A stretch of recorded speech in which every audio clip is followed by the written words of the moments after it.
রাখলে কেউ আমাকে চেনে না, হাসিটা আধার করার ভেতরটা কবরখানা।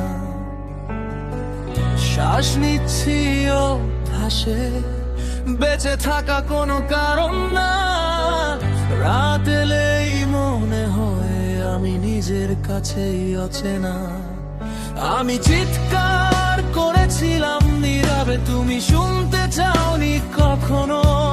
ভালোবাসা ছিল আমার শেষ আলো, সেটাও নিভে গেল ধোঁয়ায় ভর করে ধীরে ধীরে। আজও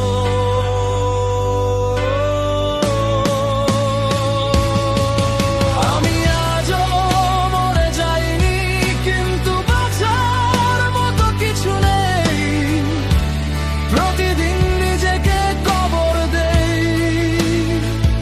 আর কেউ জানেই না আমি কোথায় হারিয়ে যাই। কেনই বাঁচাই না কেউ থাকুক এইখানে, আমি নেই।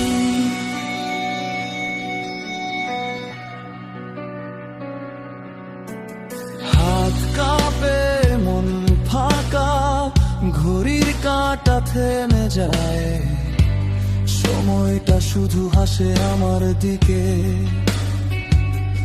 যেন বলছে তুই পারিস না, তুই আর পারিস না।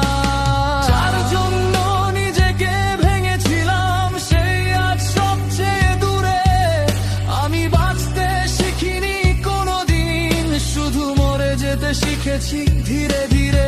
কেউ দেখে নাই ক্লান্ত চোখ, কেউ পড়ে নাই নীরব চিঠি।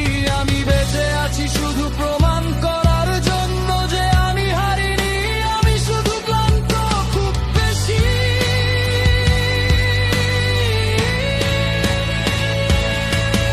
আমি আজও মরে যাইনি, কিন্তু বাঁচার মতো কিছু নেই। ভেতরের এই অন্ধকারে নিজের সাথে যুদ্ধ করি প্রতিদিন। হারি আবার জিতেও যাই, তবু শান্তি পাই না জেনে তুমি নেই আর আমার।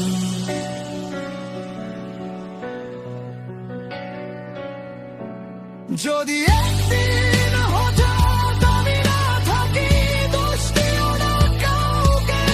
আমি অনেক আগেই চলে গিয়েছিলাম, শুধু শরীরটা রয়ে গিয়েছিল পৃথিবীর বুকে।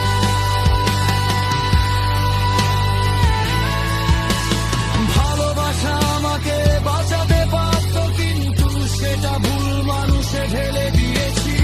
এখন আমি শুধু একটা নাম, যেটা কেউ উচ্চারণ করতে ভুলে গেছে।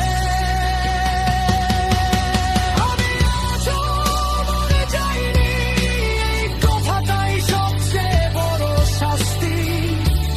কারণ বেঁচে থাকা মানেই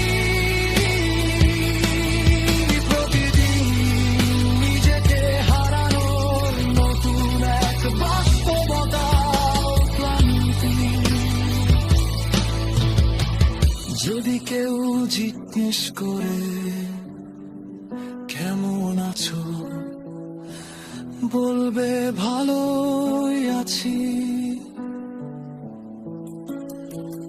কারণ কিছু ব্যথা শুধু বাঁচার জন্যই লুকিয়ে রাখতে